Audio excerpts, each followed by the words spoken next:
Bienvenidos todos a un nuevo episodio del Cotorreo Creativo, su podcast local de Go Katrina, en donde hablamos con las luminarias más exitosas, sensuales y sabias de la comunidad creativa latinoamericana para que nos compartan sus historias y a través de ellas nosotros podamos aprender, crecer y conocer los secretos del éxito. El día de hoy estamos con un hombre que me enorgullece llamar amigo. Santiago Arellano. No quiero decir más, quiero que él se presente con su hermosa voz. Santiago, bienvenido. ¿Quién eres para nuestra audiencia, por favor? Hola, Humberto. Bienvenidos todos sean y muchas gracias por invitarme. Sí, yo soy Santiago Arellano y actualmente trabajo como artista de storyboard, story artist en un estudio en Montreal, Canadá. Y he tenido muchos diferentes puestos en la industria de animación en México, en la cual trabajé bastantes años. Trabajé como 10 años en la industria de animación en México. Y pues no, nada más. Me gustaría mucho dirigir películas y escribirlas. Y me gustan los juegos de mesa y me gusta cocinar y ese es el tipo de información que estabas buscando. Todo de ti, como si fuera tu dating profile. Soy Libra, tengo el pelo chino, rizado. ¿Bosque o playa para vacaciones? ¿Mande? ¿Bosque o playa para vacaciones? Playa, definitivamente. ¿Verdad que sí? Es que estar en la playa también conlleva que comas mariscos y pescado y eso es algo que me encanta. Qué chistoso, a mí no me gustan. ¿No? El pescado sí, los mariscos no. Estás perdiendo de algo muy cabrón, pero bueno, no te voy a convencer ahorita. Regresando, tal vez si tú me prepararas unos bebé, tal vez así me encantarían. Ya, perdón, no puedo controlar mi homoerotismo. Regresemos al tema en cuestión. 10 años trabajando como artista de storyboard, además aspirante a director de películas. No digo aspirante a guionista porque sé que ya has escrito el guión de una película, que me encantaría que habláramos de eso, pero vamos a dejar eso para el segundo tema. Primero me gustaría que nos platicaras un poco de tu trayectoria dentro de la industria, cómo empieza Santiago Arellano, cuál es su primer trabajo, cómo lo consigue, cuánto gana en ese primer trabajo. Y de ahí, ¿qué sucede para que el día de hoy este talentoso ser humano esté en Montreal? Pues debo aclarar que no siempre trabajé como artista de storyboard. Empecé como animador de personajes y estuve más o menos como unos 6 años así. Corrí el año 2005 cuando salí de prepa y no había nada de opciones para estudiar animación. En México no había la idea de clases en línea, no existía. No había escuelas de animación y ir al extranjero a cualquier escuela, aunque sea de las más accesibles como Vancouver Film School, no estaba en el presupuesto familiar, no teníamos cómo. Entonces, la única escuela a la que había que aplicar era Unoya. Y estaba trabajando en las vacaciones entre sexto de prepa y lo que debería haber sido el primer año de universidad. Estaba trabajando en un café y vi una publicidad de una escuela que se llama Westridge. No sé si esa escuela sigue existiendo, pero ellos era la segunda generación que tenían en una escuela de animación. Y se escuchaba muy padre, leías el plan de estudios y decías, no manches, no puedo creer que esto se pueda estudiar, no puedo creer que este conocimiento esté al alcance, porque de eso se trata todo. Al final uno ve películas y cómics y videojuegos y a lo mejor yo sentía que la forma en cómo las herramientas y el conocimiento para hacerlas era completamente inaccesible, pero la realidad es que ahora más que nunca es accesible, pero en ese entonces simplemente requería un poco más de tiempo. Entonces esta escuela tenía... Dime. No, dale, perdón. Esta escuela tenía un concurso para ganarte una beca. Y tenías que escribir un ensayo de por qué te gustaría estudiar animación. Y yo escribí un ensayo y gané esa beca. Entonces el primer año en esta escuela no pagué colegiatura. Y estaba muy padre. Era una escuela muy pequeña y tenía maestros, habían contratado a maestros que tenían experiencia estudiando animación fuera y haciendo animación fuera. Y durante ese primer año fue como una empapada de todo el proceso de animación. de modelar, de texturizar, de riggear, de dibujo de desnudo, de storyboard, de historia. Fue un poquito de todo.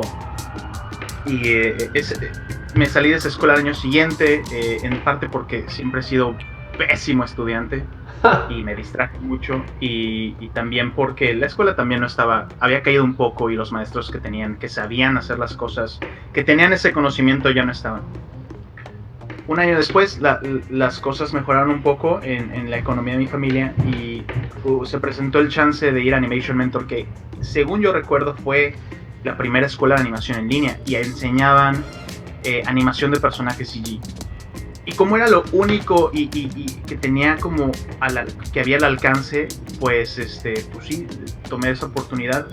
Y es un programa de 18 meses y básicamente te enseñan a animar puros personajes con la metodología Disney, que es todo esto de los 12 principios, de squash y stretch, de pantomima, de la silueta. Aprendes animación en esos principios. Y un poco el sueño que te vendían ahí era que en ese entonces la industria estaba en boom. O sea, Pixar estaba haciendo películas, Disney estaba haciendo películas 3D, DreamWorks estaba haciendo muchas películas 3D, Sony apenas empezaba, y había un mercado laboral mucho más grande en esa época. Pero el sueño que te vendían es, tú puedes trabajar en Disney y en Pixar. Lo que mucha gente no piensa, sobre todo cuando te venden educación de Estados Unidos, es que para un mexicano es muy difícil emigrar a Estados Unidos a trabajar. Se puede hacer bajo con una visa HB, que es la del trabajador excepcional, pero es un poco difícil porque las compañías tienen que probar que eres lo suficientemente bueno para justificar traerte de otro país y sacarte una green card. Y la otra visa es la de artistas, que esa se le ofrecen a gente que ha ganado premios, gente que tiene cortometrajes en festivales. Y te lo vendieron un poco así, y yo ingenuamente me creí ese sueño. Todos fuimos jóvenes alguna vez. Todos fuimos jóvenes y soñadores. Y estaba padre la idea. Y pero salí del programa, y pues también creo que también fui mal estudiante. Ese siempre fue mi pedo, que nunca me entregué a lo que tenía que hacer. En Animation Mentor lo primero que te dicen es keep it simple, de que no te compliques, de que hagas los ejercicios que tienes que hacer. Te dicen los últimos 2 semestres haces un corto, y los últimos 2 trimestres, perdón, haces un corto y tienes que elegir una idea. La idea es que acabes ese programa con un corto, aunque sea de 30 segundos, pero que sean 30 segundos con excelente animación, porque es un portafolio. Y pues yo quería contar una historia así compleja, con arcos de personajes y 3 minutos. Y todos mis profesores así me decían, oye, pues es que no la vas a acabar, simplifica tu vida. El clásico error de novatos. Sí, no, estaba bien menso. Está bien, todos. Pero salí lo suficientemente, con un demo lo suficientemente bueno para empezar a buscar en estudios en México. Y en México los estudios que había eran Anime Studios, apenas estaba empezando a contratar gente para hacer más películas, pero no contrataban animadores 3D porque todo lo que hacían era 2D. Estudios de comerciales y Olin. Olin fue de los primeros casas VFX en México que empezó a trabajar con clientes internacionales. Y ese fue mi primer trabajo. Mi primer trabajo fue para la película de personas de Dragon Ball. ¡Órale, qué chistoso! Sí, estuvo padre porque pues era una película, y de repente entras a este estudio y las oficinas de Olin estaban padres. ¿Estaba aquí en el DF o dónde estaba? ¿En dónde dices tú? ¿Dónde estaba Olin? Estaba enfrente del Parque Hundido. No sé si sigan ahí. Hasta donde yo sé siguen ahí. Y esa ahí es donde yo entendí que enojarse porque alguien adapte un manga o un libro o una historia a otro medio y que se pierda por completo, que no hay pedo. Eso es lo que yo aprendí. ¿Por qué? ¿Qué te dio Dragon Ball me enseñó. ¿Qué te dio esas lecciones dentro de tu proceso de trabajar ahí? Qué curiosa lección tomada de tu primer trabajo. Estoy totalmente de acuerdo. Sí, al final nadie va a ir a tu casa a quemar tus volúmenes del manga de Dragon Ball. Eso no va a pasar. Entonces, y las IPs se tienen que renovar y le pertenecen a gente que quiere hacer dinero con ellas y no siempre saben cómo hacerlo. Entonces hacen este tipo de películas. Sí, claro. Pero también aprendí a qué no se debe hacer, porque esto fue en 2007, yo tenía 21 años, entonces estaba bien moco, tenía todavía mucha fiesta guardada, eso es lo que pasó. ¿Cuántos años tenías? 21 años. Y tenías mucha fiesta guardada, ¿ok? Porque el primer año de universidad fue en esta escuela y ahí hice un grupo de amigos que a la fecha mantengo la mayoría. Uno de ellos es Rigger en Sony y ¿cómo se llama? Pero sí, como que yo tenía estas ganas de estar en un ambiente escolar y echar desmadre, muy inmaduro. Entonces el trabajo también era un poco así. Entonces cuando acabaron, fue un proyecto pequeño, fueron 3 meses, y cuando finalmente terminó se quedaron con algunos pocos y obviamente yo no estaba en ellos. Entonces los siguientes años me la pasé de estudio en estudio haciendo animación de personajes. Trabajé en un estudio que se llama Cyberfilms, en un estudio que se llama Los Hijos de su Madre, que ahora se llama Animaturas. Trabajé por un estudio que se llama Chamán, trabajé para un estudio que se llama Imágica. Y eran proyectos de 6 meses porque eso era lo único sostenible. Y todos los proyectos para los que me contrataban, todos esos estudios estaban descubriendo cómo hacer animación 3D. O sea, nadie tenía un cuerpo de trabajo en donde probaran que ya les había funcionado. Todo el mundo estaba haciéndolo por primera vez. Y se nota, o sea, tú ves algunas de estas producciones y hay algo como todo este proceso de dirección de arte, de crear assets y pasarlos por un proceso de diseño de producción, no había. Entonces era así de, pues modela un camión y modela un personaje que lo maneje. Y luego cuando lo veías en pantalla, el camión era como 6 veces el tamaño de un camión normal. Ajá. Y el volante le quedaba a la nariz del personaje. Ese tipo de errores como muy primerizos, porque la industria era muy primeriza en esa época. Me imagino que estar saltando de estudio en estudio te dio mucha perspectiva sobre procesos, ¿no? Claramente tuviste la oportunidad de ver lo que unos hacían bien y lo que otros hacían mal. Exacto. Y quedarte solo con lo bueno. ¿Cómo te funcionó eso? ¿Cómo lo llevaste a tus siguientes chambas? Y si tienes chance un poquito de hablarnos de como las condiciones de trabajo y salariales de estos primeros trabajos y lo que sabes de qué tanto ha cambiado el mercado para alguien que apenas quiere entrar ahorita, estaría buenísimo que nos pudieras compartir.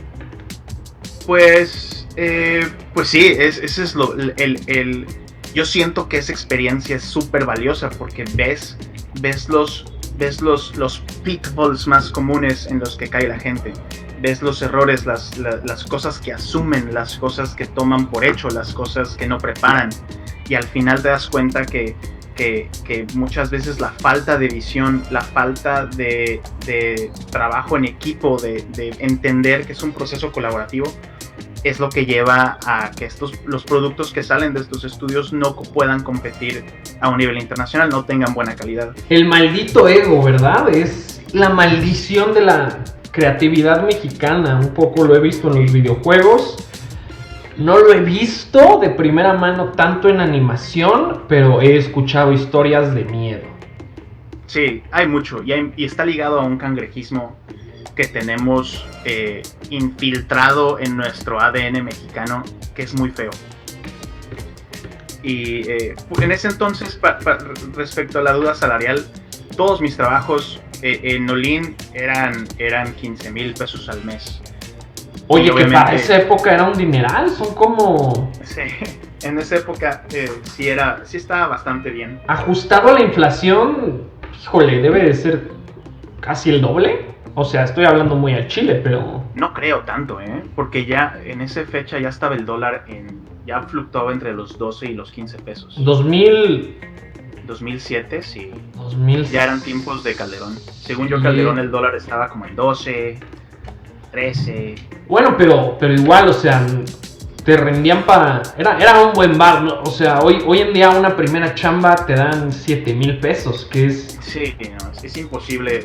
Al final ese es el problema más grande, que a menos de que tengas el colmillo para convertir lo que haces en un negocio que te dé, o te conviertes lo suficientemente bueno para que un estudio te considere indispensable, o muy bueno que nada más tú puedas hacer lo que nada más tú puedas hacer lo que el estudio está buscando, a menos de que tengas eso, sí son salarios no son sostenibles.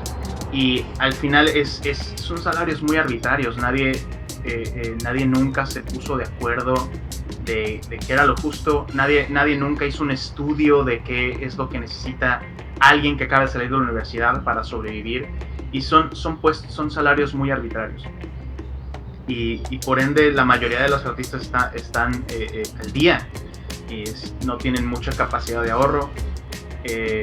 Pagan la renta con lo que les pagan. Y como es por quincenas, a mí me pasaba que de repente había como, en vez de 2 fines de semana entre quincena y quincena, había 3 fines de semana. Y el fin de semana es donde pues vas al súper y le tienes que poner gasolina al coche.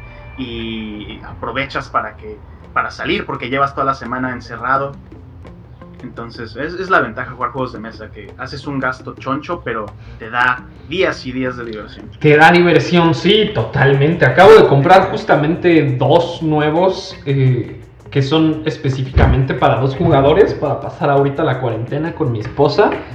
Y sí, mira, más barato que un videojuego y rejugable. Es padre en la mesa. ¿Cuáles compraste? Patchwork y no me acuerdo cómo se llama el otro. Tiene un nombre raro, empieza con A. Pero se trata de... Son piezas blancas y piezas negras en un tablero hexagonal. Y el objetivo del juego es empujar fuera del tablero a las piezas del oponente. No sé si lo has oído. No me suena. Es un juego medio viejo, o sea, el copyright en la caja es de los 80s, pero se ve que es muy profundo, o sea, no es un Go, no es... pero... ¿No te toma una vida entera aprenderlo? Sí, no, está muy sencillo y sí está interesante, pero sí, juegos de mesa for the win. Sí, el Patchwork es buenísimo, el Patchwork es muy sencillo y te da, cada vez que lo juegas es diferente. Ese lo vamos a estrenar hoy, justamente. Qué bueno, qué padre. Es gran juego para parejas. Regresando al tema. Vaya. Sí, aprendes a qué no hacer. Pero sí estás viviendo pago a pago. Y se vuelve un poco. Mucha gente que tiene estudios en México se aprovecha de esa situación para hacer a sus empleados sentir que es un privilegio tener el trabajo que tienen. Hijos de la... ¿Sí? He oído de eso, y eso es explotación y manipulación emocional de la más baja. Sí. Se aprovecha de que no tienes... Que si estás en una entrevista y te ofrecen 6,000 pesos por lo que va a ser una jornada de más de 80 horas a la semana, ellos saben que no tienes... que lo más probable es que no tengas otras opciones y tengas que tomarlo porque lo tienes que tomar, y por eso se crean todos estos puestos de junior, y qué cosa que yo no he entendido. O sea, la posición debería ser artista storyboard o animador o rigger, y después ya te vas a los puestos que requieren un poco más de experiencia, ¿no? La gente que lleva 5 o 10 años, que ya son leads, que ya son supervisores, porque al final el trabajo se para junto al trabajo de todos los demás. Y me vas a decir que porque yo no tengo la experiencia, mi trabajo no vale lo mismo, pero es el mismo, lo estás viendo al mismo tiempo, está empaquetado en el mismo producto comercial o película. Claro. Es una técnica medio controversial. Y así era, o sea, me acuerdo una vez que estábamos desesperados, no había Facebook, no había...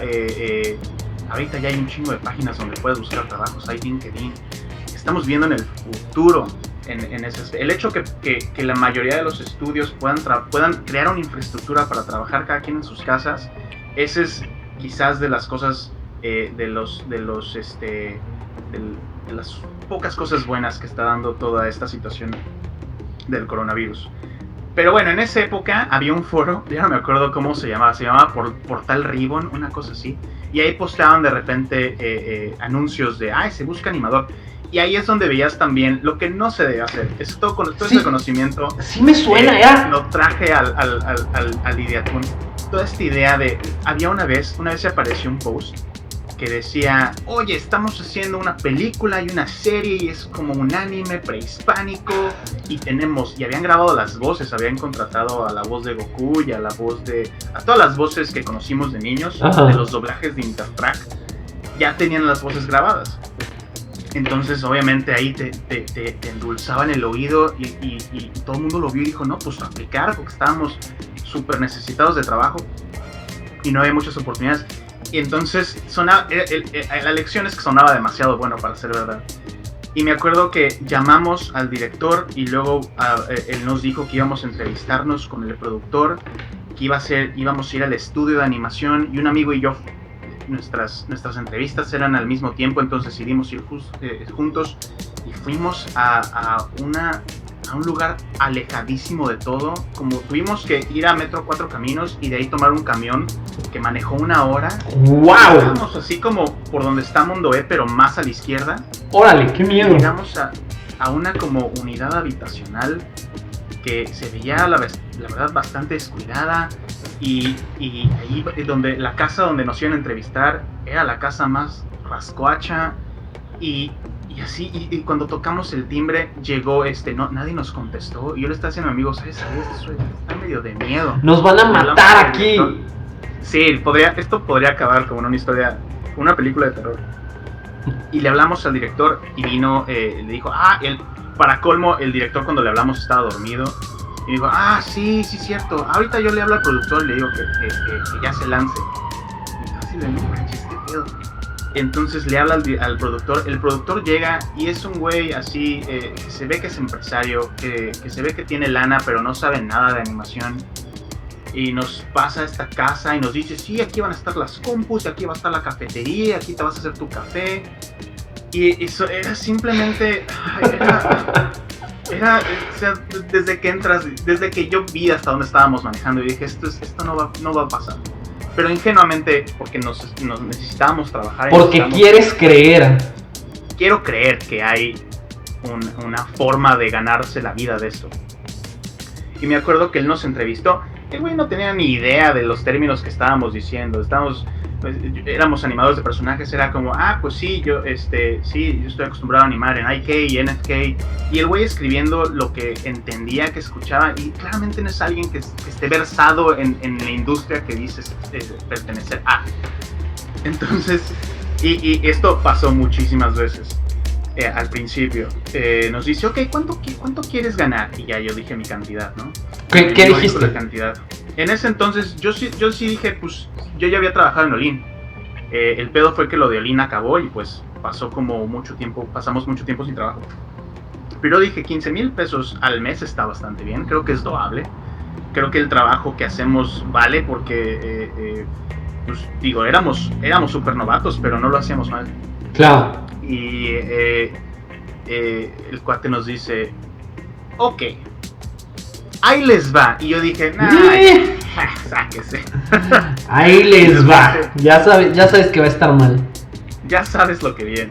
Y nos dijo, ahorita no hay presupuesto, pero lo va a haber cuando ustedes trabajen 1 año. Y cuando ya haya presupuesto con el trabajo que ustedes hicieron, ya se les paga todo ese año. Mi amigo y yo, con el corazón roto, dijimos, muchas gracias. Y así fue muchas veces. Ese era lo que pasaba en esa época. Y bravo por decir muchas gracias, porque hay gente que aceptaría, y eso nos daña a todos en la industria. Sí, es una tristeza que hay gente que sí está en la situación en la que no tienen de otra y creen que eso es algo que podría pasar. Pero no tener de otra, lo diría entre comillas. Gente que acepta ese tipo de situaciones es gente que tiene un colchón de seguridad que le permite no percibir ingresos por 1 año. Entonces estás hablando de los más privilegiados dentro de la comunidad. Pues sí, pero también es mucho de todos. Siento que por lo que pasó, mucha gente que empezó a hacer animación en esa época.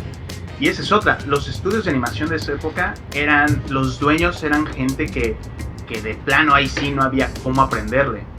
Y es gente que consiguió una compu y consiguió el Maya y de leer el manual y de moverle ahí en sus horas libres, aprendieron a hacer 3D. Pero siempre siento que lo que y se ve a la fecha. El dolor es tratar de probar que sí es una carrera, que no estás disparando al vacío, que sí hay una industria, que esa es la preocupación que externan muchos papás, es, hey, el te vas a morir de hambre es súper detrimental para las esperanzas. Y entonces cuando te entra una situación donde dices, oye, vas a trabajar y después va a pagar, mucha gente se lo creen esa fantasía y están dispuestos a no obtener ingresos o pedirle a gente que los apoye económicamente, esperando a que ese sueño se haga realidad. A mí me rompió el corazón. El momento más low en esa época para mí fue una vez que yo no tenía trabajo y mi mamá me dijo, oye, ¿y si buscas trabajo en el Burger King? Y te juro, yo sentí así la daga en mi corazón. ¡Sas! ¿Qué significa? Significa que fue un sueño, que no va a pasar, que no se puede. Órale, no, es que sí es un momento de severo trauma emocional. O sea, puede sonar una pendejada, pero no, claro que es un golpe fuertísimo escuchar algo así. Está lleno, es desilusión. Y la desilusión es lo opuesto a creer que tus sueños los puedas hacer realidad. Pero, digo, yo lo único que yo quería hacer era eso. ¿Sí? No me veía haciendo otra cosa. Entonces, por suerte, mi mamá no me puso mucha presión y pues era eso. Antes tenías que quemar tus demos en DVDs y mandarlos por correo. Nadie tenía Vimeo. Prehistórico. Eso apenas empezaba. Y pues a fregarle. O sea, cuando no tienes las habilidades para que te contraten, no te queda de otra más que formarlas. No te queda de otra más que levelopear. Totalmente. Es lo bueno de jugar Final Fantasy y RPGs desde chavo, es que eso se vuelve algo que internalizas. Dices, no puedo matar a este jefe, entonces tengo que ir a entrenar como por 2-3 horas, llegar al nivel 30 y chance tengo una oportunidad. ¿Sabías que hay un término específico para eso que llamas? ¿Ah, sí? Jane McGonigal lo llama, una habilidad que desarrollan los videojugadores, lo llama optimismo urgente, que es el deseo, no sé cómo decirlo, la internalización, el reconocimiento de que cualquier problema frente a ti se puede resolver, o hay una posibilidad realista de resolverlo si entrenas o te esfuerzas lo suficiente. Qué bonito. ¿Eso es bueno o eso simplemente lleva más desilusión? Pues creo que es bueno el optimismo urgente, pero yo sí lo diluiría con realismo. Y es difícil discernir entre realismo y pesimismo, pero haciendo un paréntesis de mi historia, por ejemplo, sí. Cuando sale Agent Awesome y Vale Queso, yo en ese momento en la industria de los videojuegos, yo veía a muchos cuates que sacaban su juego, el juego no pegaba y ellos seguían metiéndole lana por un año, seguían necios de que tal vez un día iba a pegar, de que no más faltaba que Katy Perry tuiteara un screenshot de su juego para volverse ricos y famosos. Sí. Y ahí sí como que mi optimismo urgente se vio enfrentado al realismo y dije, no, tengo que cortar mis pérdidas. O sea, ya salió, ya no pegó, es bien sabido que si en el primer mes no jala, para que jale es 200 veces más difíciles. Entonces voy a cortar mis pérdidas y voy a buscar mi siguiente opción. Entonces, por eso digo, hay que diluirlo. Pero qué bonito escuchar eso que mencionas, que te lo enseñaron los videojuegos. ¿Puedes repetir la pregunta? Qué bonito escuchar que mencionas el optimismo urgente que te enseñaron los videojuegos sin tenerlo técnicamente presente. Estuvo bonito. Al final tiene mucho sentido porque el juego está programado para que haya una solución. Pero sí, tiene sentido decir, a veces esta situación no tienes solución y tienes que meterte en otra situación que sí lo tenga. Pero bueno, siguió así por muchos meses, fui haciendo mi demo. Eso es lo que hacíamos, lo que se hace en animación. Empiezas a hacer estas escenas de pantomima o diálogo y acción y empiezas a pulir tus skills. Y si la haces muy bien, eso lo pones en un demo. Y al final es una economía de demo reels. si tu demo reel no refleja tus skills, entonces tienes que hacer que lo reflejen. Y si esos skills no dan para más y aún así no te contratan, entonces tienes que dar el level up. Y es horrible porque a veces necesitas pagar tus deudas, necesitas pagar tu renta y necesitas un trabajo que te dé ese dinero, pero al mismo tiempo que tienes que hacer tu level up. Entonces es sacrificar mucho sueño y sacrificar muchas conexiones humanas. Totalmente. Y al menos ese fue el caso para mí. Yo siempre quise ser storyboardista. Yo me enamoré del proceso storyboard viendo todos los behind the scenes y making ofs de todo. A mí los que más me gustan son los que había en los Blu-ray, en los DVDs de Monster Inc. y Los Increíbles, Buscando a Nemo. La escuela de Pixar.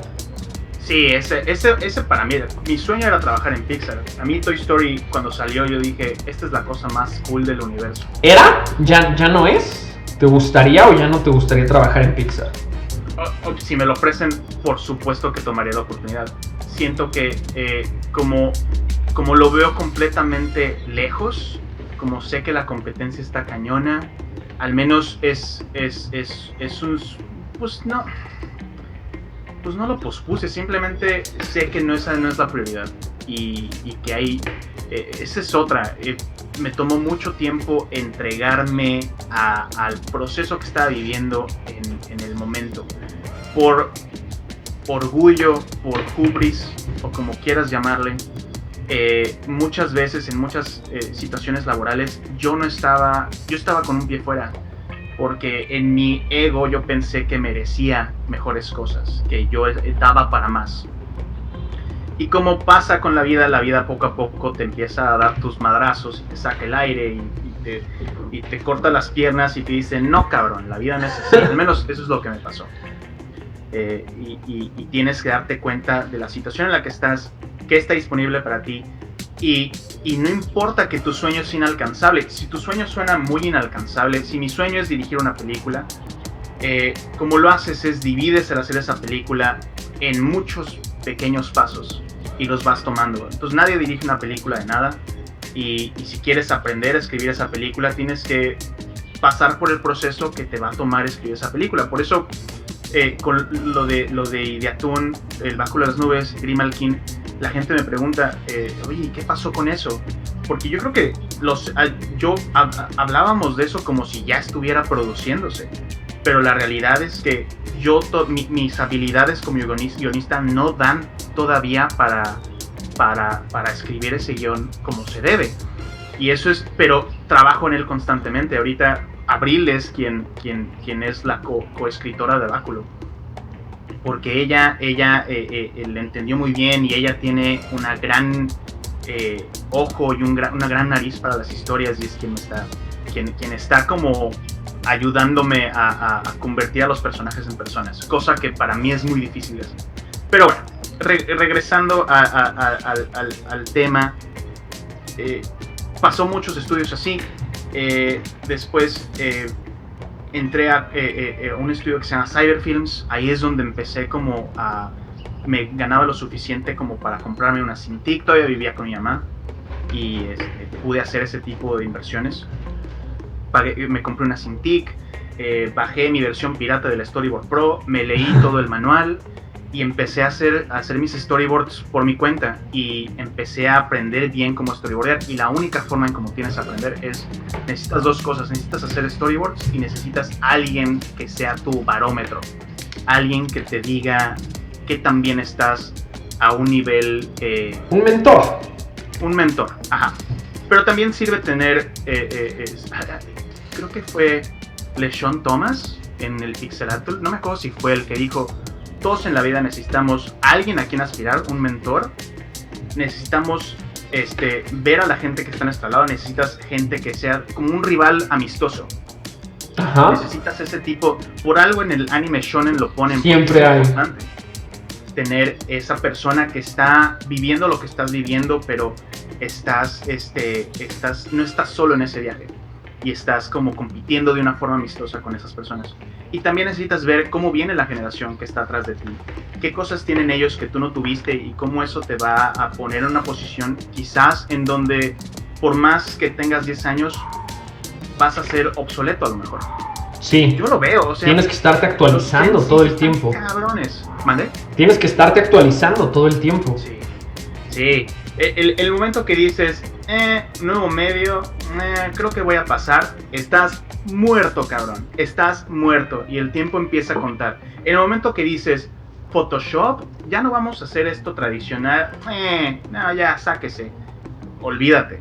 Tienes que permanecer versátil, tienes que si sacan, por eso ahorita Blender es lo que es el programa 3D open source. Dude, para cualquier persona que hace 2D, usar el 3D como herramienta es súper valioso.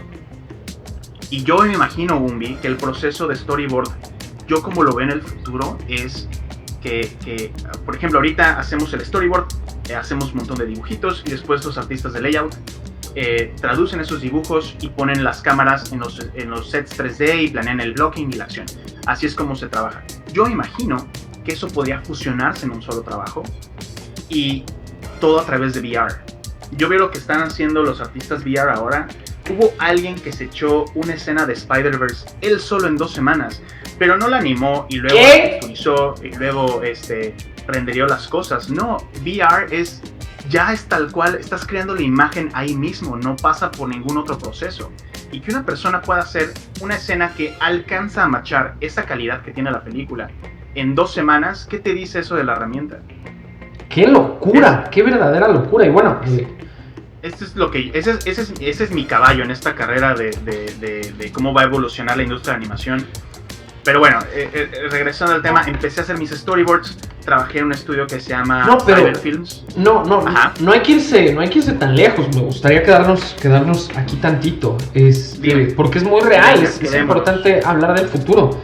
De entrada, de Mandalorian ya se hace con sets virtuales rendereados en Unreal, con mucho trabajo en realidad virtual. Y bueno, la película animada fotorrealista del Rey León que salió el año pasado, se trabajó en realidad virtual completamente. Sí, pones la cámara, eso lo inventó Peter Jackson eso no existía, Peter Jackson se le ocurrió. Y te acuerdas esa escena cuando están en Moria en la primera, no sé si eres fan. No soy fan, la verdad. Pero bueno, hay esta escena en donde están en las cuevas de Moria y de repente llegan unos trolls y unos orcos y pelean con ellos. Y Peter Jackson ahí dijo, hay forma de que tú animes la pelea y luego yo controle una cámara para que se sienta que hay un camarógrafo viendo esta acción y registrándola. Y eso se creó para él. Eso antes costaba muchísimo. Ahora es una herramienta que es bastante accesible. Lo de los deepfakes es otra cosa que va a cambiar el futuro de cómo hacemos cine. Eso me aterra, cállate del cine. O sea, piensa en toda la desinformación, piensa en la propaganda. Sí. Ahorita es bien chistoso ver todos en The Office son Jim Carrey, pero ¿qué vas a hacer cuando salga un deepfake del presidente de China diciendo Trump huele a popó? Y obviamente Trump, que no sabe ni mandar un tweet en minúsculas, se lo va a creer y le va a aventar un misil. Eso, ay Dios. Va a estar cañón. Va a ser como ese chiste de los Simpsons, ¿te acuerdas? Hay un chiste en el que Homero está en un banco y sale y lo balacean y se ve cómo lo matan y es súper gráfico y Marge y los niños así de ¡ah! Y de repente sale Ken Brockman y dice, logramos esa simulación con nuestra avanzada tecnología de realidad virtual. Ahora vamos con lo que realmente está pasando. Sí. Puedes hacer cosas así, puedes hacer que cualquier persona, que alguien podría hacer un video de ti, de Humberto, secuestrando un cachorrito. Si se proponen hacerlo, lo pueden hacer. Sí, hoy lo pueden hacer. Está medio de miedo eso. Pero bueno, la lección es mantenerse siempre en contacto. Eso pasó y la historia es la mejor maestra.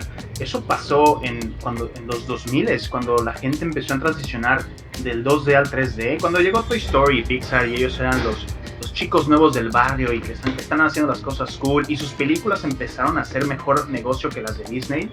Ahí fue donde todo el mundo dijo, pasémonos al 3D. ¿Y qué pasó con todos los animadores que estaban trabajando nada más en 2D? Ellos tuvieron un chance, les dijeron, ok, güey, tienes 2 chances, o te actualizas a cómo funciona la industria ahora que todo va a ser 3D y aprendes a aplicar tu arte 2D en 3D o no lo haces. Y la gente que no lo hizo la pasó mal. Claro. Y la gente que dijo, no, va, yo me echo el desmadre.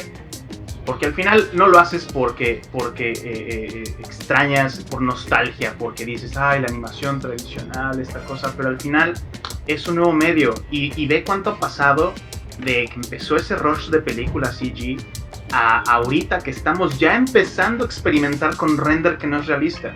Y Cuando ya probamos que podemos hacer que cualquier imagen parezca realidad, ahora es donde estamos explorando cómo puede verse como no realidad. El fotorrealismo se me hace un fracaso tan grande de la imaginación. Sí, deitea mucho las cosas, pero funciona para muchas otras. O sea, gracias al fotorrealismo tenemos los efectos de Davy Jones y de Ex Machina y de todas estas cosas que las ves a la fecha y dices, no manches, es que esto se ve... Realmente estoy viendo un pulpo pirata hablar con Johnny Depp. Sí, eso sí. Juntado con la realidad, me gusta, pero cuando estás hablando de una obra entera fotorrealista, como Death Stranding, ¿por qué no hicieron Death Stranding live action? O sea, ya en serio, hubiera salido más barato. Pero veo cosas como Spider-Verse, Dragon Quest Your Story. En la mañana estaba viendo Altered Carbon Resleeved y dije, qué bonito 3D. El 3D de Beastars. Me tardé 2 capítulos en darme cuenta que era 3D. Te juro, se me cayó la quijada. Dije, esto es 3D, no lo puedo creer. Ese estudio está cabrón. Los japoneses ya, con esa serie, con la de Beastars y la que sacaron antes, la de que las niñas estas que son joyas, que también está hecho en 3D, Land of the Lustrous. Eso es el mejor 3D hecho en Japón a la fecha para serie. Es una barbaridad. Y cuando salga la película de Lupin, esa película va a romper todo esa película se ve como anime, pero tiene todo el polish de una película Pixar. Está cabrón, güey. Sí se ve increíble.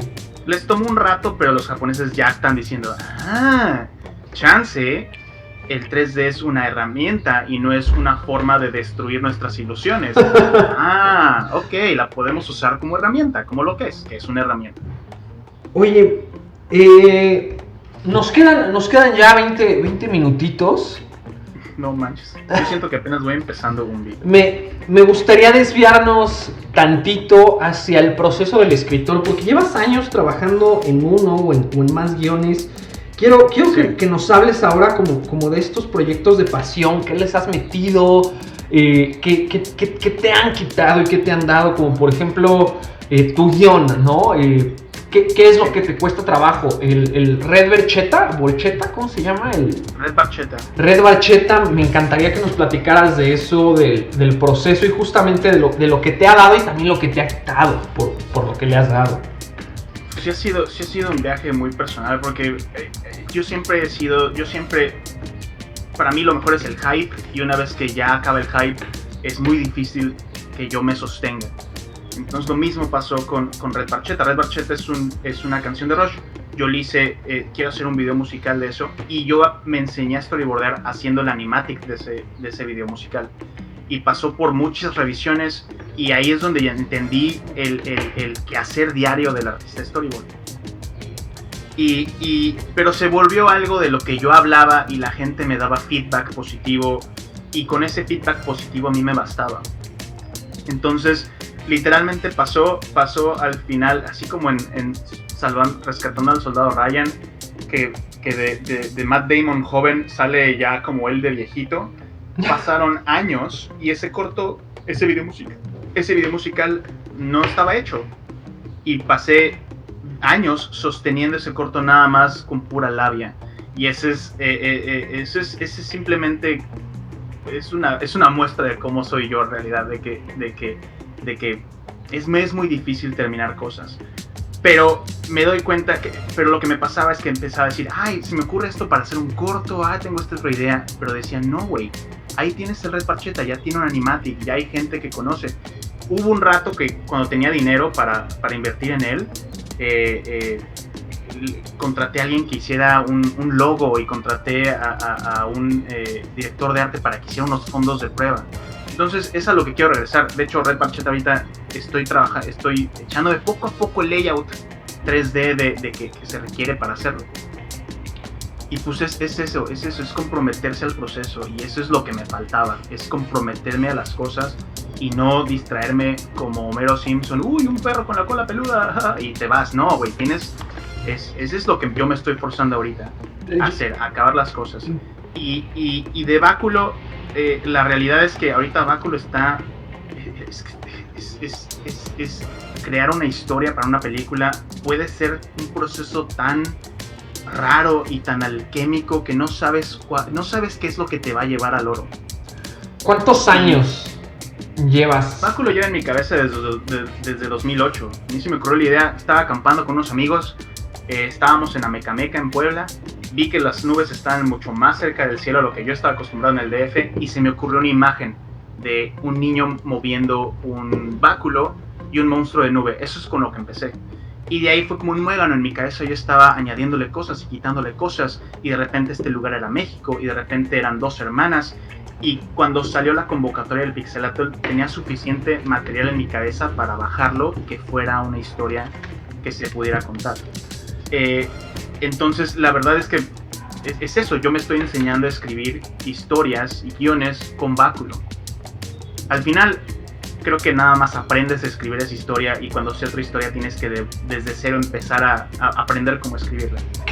Pero es un proceso muy orgánico, y ahorita con lo que trabajo con Abril es simplemente platicar de los personajes, y ahí es donde veo de qué momentos de mi vida y qué cosas en mi ser es lo que está inspirando esas cosas.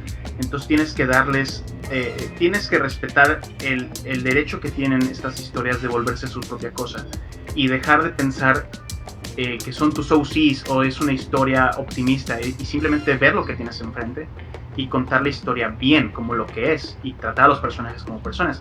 Y eso es lo que Abril me ha ayudado inmenso. Abril encontró el corazón de la historia. Yo puse a la arcilla que creó a este golem raro, y es ella quien le puso alma, al final de cuentas. Creo que tocas, o hay un patrón muy valioso que quiero subrayarlo en lo que estás diciendo para nuestra audiencia. Y es que no hay mejor escuela que el hacer, porque tú estás usando Báculo como tu escuela de guión, y estás usando Red Barchetta como tu escuela de storyboard. Y hoy ya estás trabajando en Montreal, entonces tu escuela de storyboard claramente te funcionó, y estoy seguro, porque confío en ti, que tu escuela de guión te va a llevar a algún lugar. Tal vez no al lugar que quieres, pero a algún lugar. Y yo espero. Y esa es una lección valiosísima, el estar haciendo para aprender, porque realmente estamos hablando de trabajo creativo de la palabra crear. Entonces, si no estás creando, no estás aprendiendo. Sencillo. Sí, exacto. Sí, es la mejor forma. La mejor forma, no puedes aprender a hacer pie. Puedes aprender viendo videos de YouTube, y creo que puedes tener una gran idea, pero hasta que no tienes las manos en la masa y son las 2 de la mañana y hay harina por todas partes y lo sacas adelante, solo hasta ahí es donde aprendes a hacerlo. Incluso ahí no aprendes a hacerlo bien. Lo aprendes a hacer bien cuando haces otros 10 pies y en el 10º pie dejas de dejar harina por todos lados y ya saben bien los pies, y llegas a experimentar con los pies, y es a donde básicamente esa es la idea, de llegar allá, donde conozca uno su porque yo equiparo mucho hacer animación con artesanía, con que es algo que estás haciendo con tus manos, y eso es lo que me di cuenta que tiene la comida mexicana. Bueno, cualquier comida que se haya preparado por generaciones, es cuando tú vas con alguien a un puesto de comida. Es mi analogía favorito. Yo voy a un puesto de quesadillas por mi casa desde que soy niño, y esas quesadillas son perfectas. Es la mejor versión de esa quesadilla. Es única porque ellas las preparan de una forma particular, pero lo que estás probando no es la receta, es el hecho de que las manos que lo preparan han hecho otras 100,000 quesadillas antes. Es la experiencia. La experiencia es perfeccionar las herramientas de tu labor, es entrenar a tu mano para hacer líneas. Eso es el dibujo, básicamente. Es un proceso mecánico en el que tu brazo, que está pegado a tu cuerpo, se mueve y crea cosas. Es eso, ¿no es eso increíble? Y eso me ayudó mucho a rebajar el proceso a algo terrenal, a algo que cualquiera puede aprender. Desmitificarlo. Desmitificarlo, exactamente. ¿Qué tan importante es eso? Es súper importante desmitificar todo. Todo, güey, desde el guión, dirección. Cuando después de trabajar, he trabajado como en 2 estudios de animación, te das cuenta de que realmente cuando está mal hecho es un proceso accidentado, pero sale adelante. Entonces, si tú estás en la mejor posición para que algo salga adelante, ese es lo mejor que le puede pasar a lo que estás haciendo. Te toca empujarlo. Exacto. Respecto al proceso del escritor, yo creo que es bastante difícil. Siempre digo que escribir es reescribir, pero reescribir es bien difícil. Y tú llevas años con un solo guión. Platícame, o sea, porque obviamente me pasa a mí, ¿no? Cuando terminas el primer draft, ¡pum!, pones fin y dices, ¡ah, qué bueno soy! ¿Y en qué momento Santiago dice, híjole, pues es hora de volver a leer para darme cuenta que no soy tan bueno? ¿Y con qué mentalidad lees antes de reescribir? Creo que hay mucho valor en eso. Me gustaría escuchar tu perspectiva. Pues, sí, al menos para mí, siempre ha habido un proceso de luto. No importa en qué estás trabajando. No importa en qué estás trabajando. Si estás haciendo tus voces para un shot que vas a animar, si estás haciendo arte conceptual para un asset, si estás haciendo paneles de storyboard para una escena, esa escena va a pasar por una revisión. Y siempre va a haber notas, porque es un proceso colaborativo. Y a mí me cuesta mucho al principio escuchar esas notas. Yo ya sé que cuando llegan esas notas, yo tengo que leerlas, internalizarlas y alejarme de la compu un día, porque es mi día de luto, en donde muere lo que hice, y internalizo las notas para que renazca como el fénix, básicamente. Y luego esa cosa se vuelve a morir, pasa por ese proceso de luto. Entonces, un guión, pues imagínate, un guión es algo que te toma meses. O sea, la última versión que hay de Báculo la acabamos de escribir, fue por ahí de junio del 2008, del 2018. Y desde que estoy aquí en Montreal no he tocado el guión, porque todo es hablado, todo es hablar de los personajes y entenderlos y ver por qué está pasando esto. Y al final hay una historia muy sólida, es simplemente que necesitas un mueble mucho más padre para poner todas las cosas. Y no sé si eso contesta a tu pregunta, que sí es importante considerar ese luto y despegarse, porque al final de cuentas el luto es para que yo me despegue de mi obra y que yo no me tome personal las cosas que se están diciendo de lo que acabo de hacer. Y porque es muy fácil, y para mí es facilísimo que escuchar feedback y tomármelo personal. Entonces, todos estos años de la industria ha sido entrenarme para que eso deje de afectarme. Al final me di cuenta que no puedo evitar que me afecte, simplemente puedo ser habilidoso en procesar cómo me afecta. Claro, y puedes... Por ejemplo, yo las películas de Marvel, va a sonar tonto, pero creo que te va a hacer sentido, siempre las veo 2 veces. Porque la primera vez es una experiencia tan puramente emocional, tengo tantas emociones atadas al universo cinemático de Marvel que soy incapaz de juzgarla con ojo crítico. Y ya que sentí todo eso, puedo volver a verla y escribir la reseña o escribir una crítica o ver los errores. Y una no me quita la otra. Claro, sí. Una es la primera impresión y la otra es ya el ojo crítico. Y es bien diferente.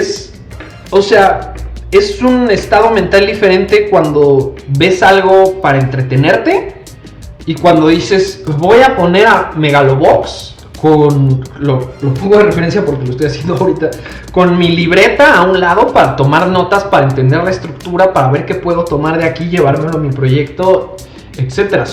Y vas poniendo pausa, le regresas, son estados mentales bien diferentes. Sí, completamente. Pues ese es el mejor ejercicio para aprender a contar historias, ya sea de sea el medio que sea el que quieras trabajar, cómics, series, películas. Lo mejor es ver películas y activar ese ojo crítico. Y sí, como tú dices, la ves la primera vez, te dejas, abres tu corazón y tu mente a que la película te afecte, pero luego tienes que pensar por qué me afectó de esta forma, por qué esta parte me hizo sentir así, y regresas. Y es lo padre de estudiar este medio, que no hay nada escondido. Si yo te diera una galleta, a lo mejor no puedes adivinar todos los ingredientes que lo componen, ¿no? A lo mejor hay algo ahí que activó las enzimas de este otro ingrediente y no lo puedes detectar. En un medio audiovisual todo está ahí. Tú le puedes poner pausa a Miyazaki, a Spielberg, a Akira Kurosawa, a cualquier director, y puedes entender qué está haciendo. No hay nada escondido y de todo se puede aprender.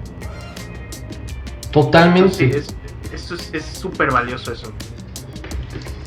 Y yéndonos por la última tangente que me interesa platicar contigo, aunque nos pasemos un poquito de la hora, platícame un poquito el proceso emocional, no logístico, de irte a trabajar al extranjero. ¿Cuánto tiempo llevas? ¿Cuánto tiempo te costó decidir intentarlo? ¿Cuánto...? Sí, creo que la pregunta lo dice. Háblame del proceso emocional, porque yo sé, cuando te conocí, tú me decías, no, es que yo me voy a quedar en México y voy a demostrar que en México sí se puede, porque qué chingón. Y luego la realidad dijo otra cosa. Me interesa mucho, y creo que tiene mucho valor para nuestra audiencia, ese proceso emocional de reconocimiento que me parece una decisión correcta y humilde de tu parte, reconocer, bueno, creo que tengo que salir. Sí, al final ganó la presión. Yo siempre he sabido que en Canadá hay muy buenas oportunidades para que gente de México vaya, tanto para estudiar, tanto como para trabajar. Y me tocó verlo. La primera vez que yo vi que eso pasó como en masa fue cuando acabaron de hacer la tercera película de Huevo Cartoon. Muchas personas se quedan en México, pero muchas otras se fueron a Canadá, y son de las personas que ya llevan aquí 6 años, 5 años, 7 años. Yo siempre sabía que esa era una posibilidad, y yo no quería. Como tú dices, yo quería probar que la industria tiene vida. A mí todo lo que pasó en Ideatoon me llenó de esperanza. En 2018 fue cuando entré a Huevo Cartoon, y Huevo Cartoon tenía estas esperanzas de crecer y apoyar a las personas, y yo estaba comprometido de lleno a eso. Pero pasó que en Huevo Cartoon acabó mi contrato, no pudieron hilar el siguiente proyecto y me tuvieron que dejar ir. Me mudé de Querétaro al DF, y ya habíamos pasado, mi esposo y yo, tanto la desilusión, porque yo sí quería quedarme en Querétaro unos años más, al menos 3, 5, y no llegué ni a 2. Igual en el DF, cuando nos mudamos juntos, mi esposa y yo teníamos esperanzas de que estar en el DF hubiera muchas más oportunidades, y por suerte Anima es una gran escuela, y es un estudio muy padre, y es la gente ahí, bueno, al menos cada quien habla de cómo la fue en la feria.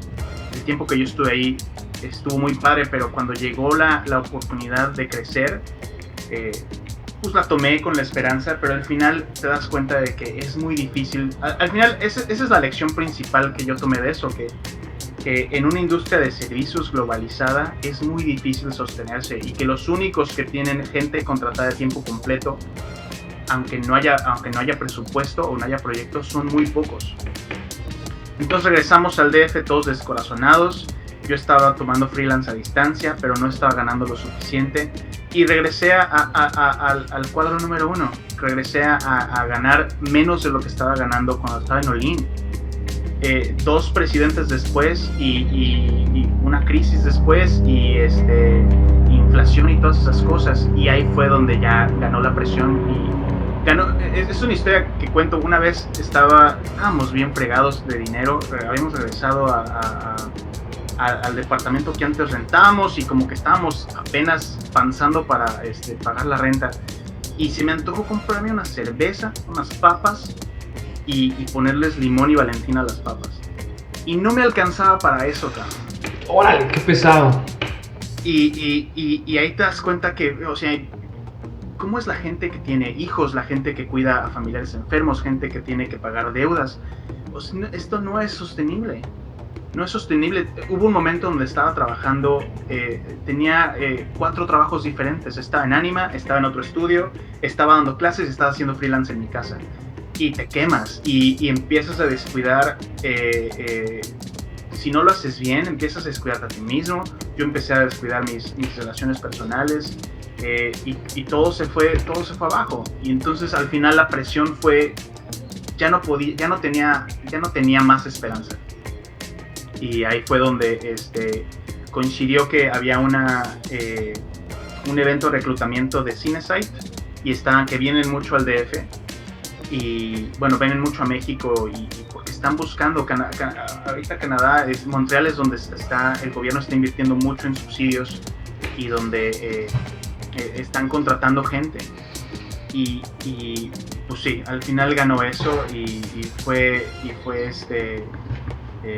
pues fue muy difícil y llegar a ese nivel de discusión y fue difícil el departamento que habíamos podido dejar sin cajas, otra vez hubo que empacar todo. Entonces al final supongo que eso es al final lo importante es tener trabajo y supongo que eso es en lo que me debo enfocar, pero sí, al final ya no vi a dónde crecer tanto. Es que está muy cabrón. Es como al revés de mi caso. Yo cuando me corrieron de Cartoon estuve haciendo todo lo buenamente posible para irme de México y nada más no lo logré. Es bien difícil. Tenía muchas ganas de irme a Canadá, la neta. Pero la verdad es que qué buena historia. Y hoy, ¿cómo te sientes estando allá? ¿Tienes planes de regresar algún día? ¿Qué condiciones se tendrían que cumplir para que Santiago regrese? Digo, sin hacerme ilusiones, porque yo me acuerdo cuando estuviste como un mes en el DF y yo dije, vamos a hacer BFFs y voy a ir a tu casa diario. Nada más te vi una vez y me dijiste, ya me voy otra vez, y yo, ¡no! Ya sé, yo también quería que eso fuera cada mes y juntarnos. Pues mira, ahorita de nuevo, nadie puede planear en esta industria. Yo no puedo planear en esta industria más allá de lo que dice mi contrato. Ahorita yo estoy aquí en un contrato de 8 meses y no sé qué va a pasar después, no sé qué va a pasar con este virus, no sé qué va a pasar con la industria en México. Podría pasado mañana López Obrador privatizar un montón de cosas que antes no se privatizaban o no sé, podría pasar cualquier cosa, no sabemos qué va a pasar. Entonces yo estoy cautelosamente optimista de que puedo estar aquí haciendo mi trabajo y puedo sacar adelante los proyectos que tengo, pero hasta ahí. Un día a la vez, ¿no? Es peligroso, sí, no puedes. Incluso aunque tengas un contrato de 8 meses, un año, igual no puedes. ¿Quién sabe qué puede pasar mañana?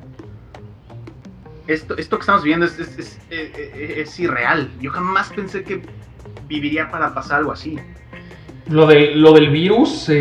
Sí, algo que de repente es como, ahora hay que hay que tratar de aislarnos y de repente la gente ya no. Y empiezas a ver cómo empieza a afectar al mundo y toda la gente que está perdiendo sus trabajos. Y lo roto que está el sistema, ¿no? Cómo es inexistente la red de seguridad social para todos, gobiernos, empresas. Es un sistema, no voy a decir ineficiente, porque funciona y cumple el propósito para el que está diseñado. Sí. No sé cómo describirlo. Es un sistema, es que no está roto porque funciona y hace lo que tiene que hacer. Es un sistema destructivo. Es un sistema que no sostenible. No sostenible, que deja jodidos a todos. Pero bueno, luego hago otro podcast para hablar mal del capitalismo. Este es de la creatividad, pero todos los caminos llegan allá. Pero está ligado, todo está ligado. La razón por la cual la industria está así y estaba así y va a estar así es por capitalismo, por cómo fluye el dinero entre proyectos, porque estudios se venden súper bajo para tener el proyecto y por eso la gente trabaja 100 horas a la semana y pasan todas estas cosas.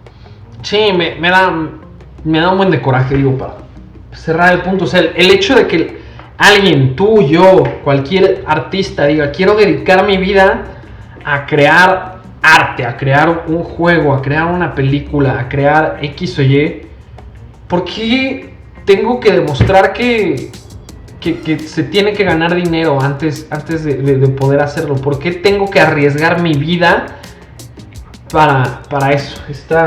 Y luego te venden las historias de éxito. ¡Ay! Los desarrolladores de Cuphead tuvieron 3 hipotecas, casi se mueren en el hospital y ahora su juego es un éxito. Güey, eso no es motivacional. Sí, no. Eso... Tenían una visión súper fuerte, pero ¿cuántos casos hay así que ni te enteras? Exacto. Sant, con eso concluimos. A la mierda el capitalismo. Te agradezco mucho, de verdad. Creo que le aportaste muchísimo a nuestra audiencia. A mí todos los días me aportas con tu existencia. Igualmente, dude. Ojalá les haya servido a la gente que escucha esto, aunque sea un poquito. Estoy seguro que sí. Dime algún último consejo. Siempre pregunto esto antes de irnos. Algo que te hayas quedado con ganas de decir o creas que es importante para nuestra audiencia. No lo sé, porque supongo que a lo mejor no aplica para todos, que no todos pueden. Pero no te tienes que esperar a que X productor o televisora te dé el dinero que tienes para hacer tus sueños realidad. Es lo que yo estaba discutiendo con Abril. Si llegamos a tener, si de plano nadie quiere financiar algo, no hay motivo por el cual no pueda hacer una película que ves en Animatic en YouTube. Totalmente. Ojalá encontremos gente que crea en ella y encontremos la forma de hacerla como se debe, ¿no? Pero puedes hacer lo que sea. Si tienes una serie de 30 minutos, no tienes que esperar a que te la financien. Puedes tú hacer tu piloto y grabas le agarras amigos chistosos que tengan voces chistosas, los grabas, pides favores, sacas todo adelante a partir de favores. Sumas gente a tu visión. Todo se puede hacer, no necesitamos permiso de nadie. 100%. Yo lucho con eso todos los días y me lo internalizo y me motiva a hacer las cosas por mi cuenta, pero esa es la realidad. Por eso me interesa mucho el VR, porque es 3D que pintas. Claro. Y tú ves las cosas que hacen. Estaba viendo ahorita, hay un grupo de Facebook de animación VR, y un güey diseñó una casa que está en la playa, y no manches, o sea, güey, eso antes tomaba... ¿Qué te gusta? Le tomaba a una persona modelarlo, diseñarlo, texturizarlo, renderizarlo o ponerlo en un engine, y ahora es el trabajo de una semana y tan pronto acabas de pintar, ya está. Entonces hay que buscar la forma de contar nuestras historias, no necesitamos permiso. Está muy cañón, gran consejo, muy real, y me gustaría agregar que el hecho de que no pidas permiso solo va a aumentar tus posibilidades de éxito, porque entre más gente te conozca, más fácil es que alguien crea en ti. Si mañana Sant y Abril suben Báculo en Animatic a YouTube y lo ven 100,000 personas, pues puede ser que un productor lo ve y dice, esto está bien, que ahora quiero poner el varo para que lo vean 1,000,000 de personas. Que salga al mundo, y ese es un gran consejo para irnos. Sant, te agradezco muchísimo, estuvo muy rica la conversación, eres un tipo increíble, salúdame mucho a Abril. Y gracias por invitarme. No, a ti querido. Pues eso fue todo esta semana en el Cotorreo Creativo. Nos estaremos escuchando en una semana, mis queridos querubines. Sigan creando, no pierdan la esperanza, y si la pierden, pues no pasa nada, sigan trabajando desesperanzados hasta que renazca. El éxito está en el proceso, ya escuchamos. Exactamente, sí, a huevo. Hasta pronto.